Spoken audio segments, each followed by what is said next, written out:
2024 లేదా 25లో డిగ్రీ లేదా బీటెక్ చదివారా? సాఫ్ట్‌వేర్ జాబ్ కోసం ఎదురు చూస్తున్నారా? అయితే కోడ్ జ్ఞాన్ 100 డేస్ కోర్సులో చేరండి. జాబ్ సాధించండి. నమస్కారం అనిల్ సింగ్ గారు. నమస్తే శిరీష. చాలా మందికి ఉన్న డౌట్ ఏంటి అంటే 2026 సంవత్సరంలో బంగారం కనుక కొంటే ఎస్పెషల్లీ జ్యువెలరీ రిలేటెడ్‌గా ఐటెమ్స్ మనం తీసుకుంటే అది మనకి ప్రాఫిట్‌ని తెచ్చే అవకాశం ఉందంటారా? అది మనం కొనుక్కోవచ్చా? ఎలా ఉంటుంది సిట్యుయేషన్ అని అడుగుతూ ఉన్నారు సార్. ముందుకెళ్ళొచ్చు అంటారా? ఆగాల? ఇది చాలా కన్ఫ్యూజింగ్ అండ్ డైలమాలో పెట్టే ప్రశ్న. నిజంగా మీరు చెప్పాలి అంటే ఈ వీడియో చూస్తూ చాలామంది అసలు ఆలోచనలో పడిపోతారు. ఇప్పుడు ఈ మేడం అడిగిన ప్రశ్న కరెక్టే కదా, మరి జ్యువెలరీ కొనాలా వద్దా, కొంటే మరి లాభమా నష్టమా? ఫస్ట్ అండ్ ఫార్మోస్ట్ దీని వెనకాల ఉన్న మీ డెసిషన్ ఏంటి, ఫస్ట్ ఆ క్లారిటీ మీకు ఉండాలి. అంటే for example purpose, it's as clear as that. So మీరు కొన్నారు డైలీ వేర్ కోసం. ఇప్పుడు బట్టలు కొన్నామండి, నాకు ఇందులోంచి ప్రాఫిట్ వస్తుందా అని చెప్తే ఏం చెప్పాలి చెప్పండి? అది మీరు అవసరానికి డైలీ డిఫరెంట్ కలర్డ్ షర్ట్స్ కానివ్వండి, డిఫరెంట్ కలర్డ్ చీరలు కానివ్వండి, డ్రెస్సెస్ కానివ్వండి, చెప్పులు కానివ్వండి, వాచ్ కానివ్వండి, కొన్ని సంవత్సరాల తర్వాత ఫోన్లు కానివ్వండి, మనం మారుస్తూ ఉంటాం, కొంటూ ఉంటాం. మరి నాకు దీంట్లో నుంచి డబ్బులు వస్తాయా అని చెప్తే దానికి ఆన్సర్ ఉండదు. బికాస్ దాని పర్పస్ ఏంటి? దాని purpose is for convenience, for your comfort, for your looking much better, your attitude అనమాట, మీ డ్రెస్సింగ్ స్టైల్, ఇవన్నీ కూడా దానికోసమే మీరు పెట్టుబడిగా పెడతారు. సో మరి అలాంటప్పుడు మీకు ఇన్ రిటర్న్లో ఏం వస్తుందంటే ప్రాఫిట్ డెఫినెట్గా వస్తుంది. అది ఎలాంటి profit? You look handsome, you look beautiful, you look out of the crowd అనమాట. మీరు ఒక లీడర్ లాగా కనపడతారు. సో దానికోసం ఖర్చు పెట్టడం తప్పేం లేదు కదా. సో అలాగే జ్యువెలరీ కోసం మీరు కొంటున్నారు అంటే that is for your status level కోసం కొంటున్నారు.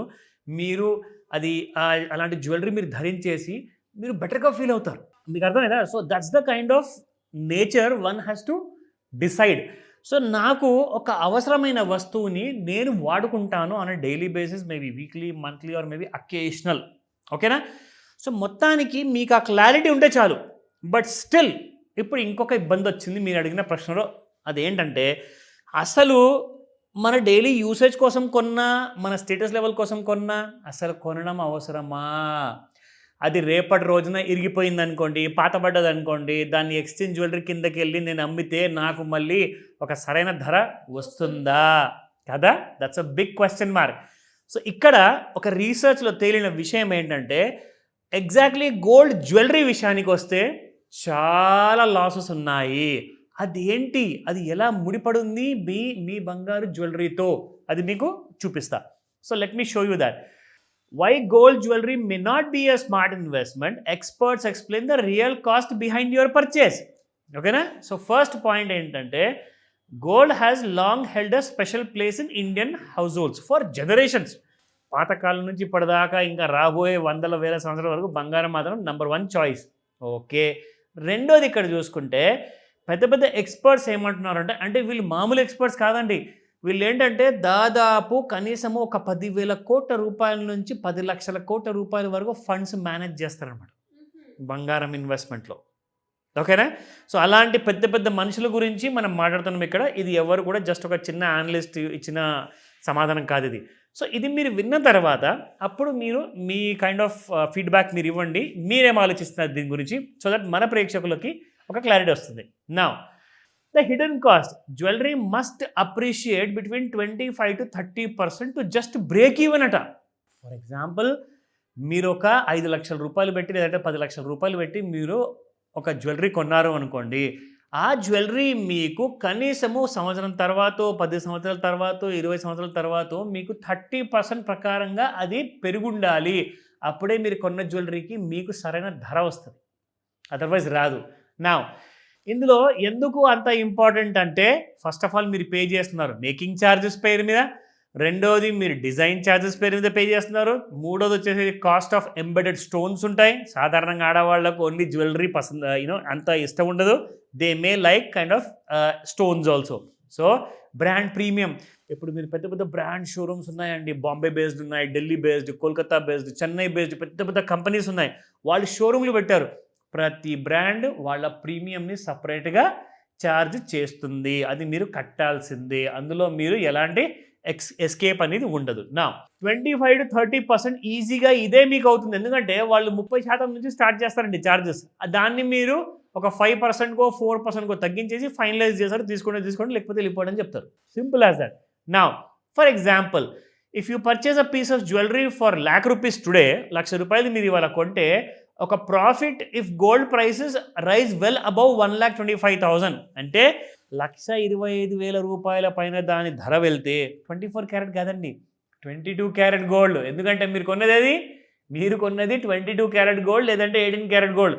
సో 1,25,000 24 క్యారెట్ బంగారం పెరిగితే మీకు ప్రాఫిట్ రాదు. 22 క్యారెట్ల బంగారం మీకు 1,25,000 దాటాలి. అప్పుడే మీకు ఆ 25-30% ప్రాఫిట్ అనేది యాడ్ అవుతుంది. ఎందుకంటే మీరు ఆల్రెడీ ఛార్జెస్ పే చేశారు కదండి, మీరు ప్రీమియంతో కొన్నారు. నా until that threshold is cross the investment remains at a loss. మరి ఈ విషయం గ్రహించారా అందరూ? లేదు కదా. అందరూ ఏమనుకుంటారంటే మాకు ఒక మెడికల్ ఎమర్జెన్సీ ఉంటేను, మా పిల్లలకి సడన్గా ఒక యూనివర్సిటీలో అడ్మిషన్ కోసం అవసరమైతేను ఒక 10 లక్షలతో 50 లక్షలతో బంగారం ఇంట్లో దాన్ని ఇమీడియట్గా తీసుకెళ్ళి తాకట్టు పెట్టి పిల్లలకి మనం అది చదివించవచ్చు. సరే, గుడ్. హెల్త్ ఎమర్జెన్సీ కోసము, స్కూల్ ఎమర్జెన్సీ కోసము, కాలేజ్ కోసము, చదువు కోసము ఎప్పుడు కాదని చెప్పకూడదు. నా ఈ ఎమర్జెన్సీ మీకు రోజు పొద్దున్న లేస్తే వస్తుందా? ప్రతి సంవత్సరం వస్తుందా? మీ జీవితకాలంలో మహా అంటే హెల్త్ ఎమర్జెన్సీ 1 సార్లు 2 సార్లు రావచ్చు. మరీ టైం బ్యాడ్ ఉంటే 4 సార్లు రావచ్చు, 10 సార్లు కూడా రావచ్చు. కానీ అది టైం బ్యాడ్ ఉంటే. కానీ హెల్త్ ఎమర్జెన్సీ కోసం అని చెప్పేసి మీరు ఎన్నో సంవత్సరాల ముందు కొనిపెట్టుకున్న బంగారం కాస్త మీకు అసలు అదే డెడ్ ఇన్వెస్ట్మెంట్ అవుతుంది. మీ మీద భారం అవుతుంది. మీ ఇంట్లో దాచుకోలేక, లాకర్లో దాచుకోలేక మీరు పడడానికి కష్టాలన్నీ పడాలి. నా వాట్ హ్యాపన్స్ ఇస్, ఇక్కడ gold prices have risen sharply but jewellery returns lag behind. ఈ విషయం ఎవరైనా గమనించారా? ఇది ఎంత వింతమైన విషయం అంటే బంగారం 24 క్యారెట్ గోల్డ్ పెరిగింది, కానీ మీరు కొన్న జ్యువెలరీ గోల్డ్ రేటు మాత్రం మీకు అక్కడే ఉంది. ఎందుకు చెప్పనా? ఇదిగోండి ఇక్కడ లెక్క. So over the last 15 years gold jewellery delivered an average annual return of 10.3% only. 15 సంవత్సరాలు, గత 15 సంవత్సరాలు. కానీ మీకు గోల్డ్, మీరు నిజంగా 24 క్యారెట్ గోల్డ్ చూసుకుంటే అది మీకు 12.5% యాన్యువల్ ఇచ్చింది. అంటే మీరు తీసుకొచ్చిన రిటర్న్స్ మీ జ్యువెలరీ మీద అది negative. Still you are following behind by 2% every year. మీకు అర్థమైందా? సో అలా చూసుకుంటే మీరు పెట్టిన పెట్టుబడి మీద మీకు ఎలాంటి ప్రాఫిట్ అంటూ ఉండదు. ఇంకో విషయం చెప్పనా? ఎమర్జెన్సీ వచ్చింది, మెడికల్ ఎమర్జెన్సీ లేదా ఎడ్యుకేషన్ ఎమర్జెన్సీ, దాన్ని తీసుకెళ్ళి ఏం చేస్తారు? తాకట్టు పెడతారు.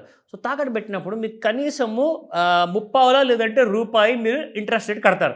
అంటే సంవత్సరానికి 12% కడుతున్నప్పుడు మీకు అక్కడ 10% రిటర్న్ వస్తుంది సంవత్సరానికి. అంటే మీరు ఇంకా 2% అక్కడ కూడా లాస్ అవుతున్నారు. సో 2% ఇది ప్లస్ 2% అది, అంటే టోటల్గా మీ ఇన్వెస్ట్మెంట్ 4% లాసుల్లో ఉంది సంవత్సరానికి.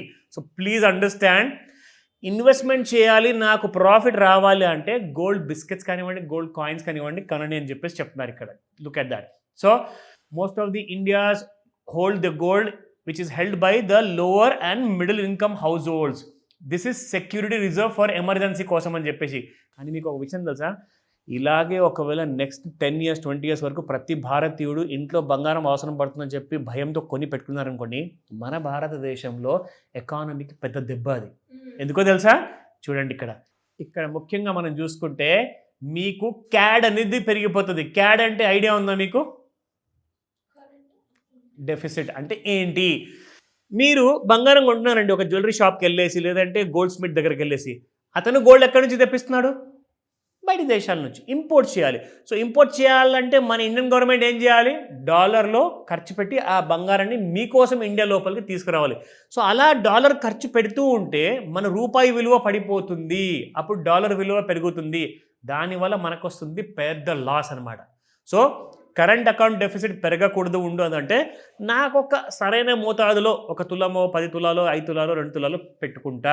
దానికంటే ఎక్కువగా నేను జ్యువెలరీ రూపంలో కొనను. కావాలంటారా బిస్కెట్లో కొనండి, కాయిన్స్లో కొనండి. లేదంటారా you have a very good option. Gold ETF కొనండి, గోల్డ్ కాయిన్స్ కొనండి, గోల్డ్ బార్స్ కొనండి, which will give you that kind of a return అనమాట. కానీ జ్యువెలరీలో ఎప్పుడైనా గుర్తుపెట్టుకోండి, వాడండి, విరిగిపోతే దాన్ని మార్చుకోండి, అంతేగాని దాన్ని వాల్యూ లేదు, ప్రాఫిట్ లేదు. సో ఈ విషయం ఆలోచించిన తర్వాత మీరు బాగా ఒక లిస్ట్ అనేది తయారు చేసుకోండి. నన్ను అడిగితే ఫస్ట్ ఆఫ్ ఆల్ ఆ ప్రశ్నలకు సమాధానం మీకు ఒకవేళ దొరకకపోతే ఖచ్చితంగా కాల్ చేసి అడగండి. ఇప్పుడు మీరు నాకు చెప్పండి, గోల్డ్ జ్యువెలరీ కొనడం బెటరా? అంటే ఇప్పుడు నేను ఆలోచిస్తున్నాను, సరే గోల్డ్ ఈటీఎఫ్స్లో పెడితే బెటరా, లేదంటే కాయిన్స్ కొనుక్కుంటే బెటరా, లేదు అంటే మీరు అన్నట్టుగా బార్స్లో ఇన్వెస్ట్ చేస్తే బాగుంటుందని ఆలోచిస్తున్నాను. సో ఈ మూడిట్లో కూడా ఎందులో పెడితే ఎంత లాభం ఉంటుందో అనేది నెక్స్ట్ వీడియో చేద్దాం సార్. తప్పకుండా. Thank you sir, thank you so much. Welcome Sirisha.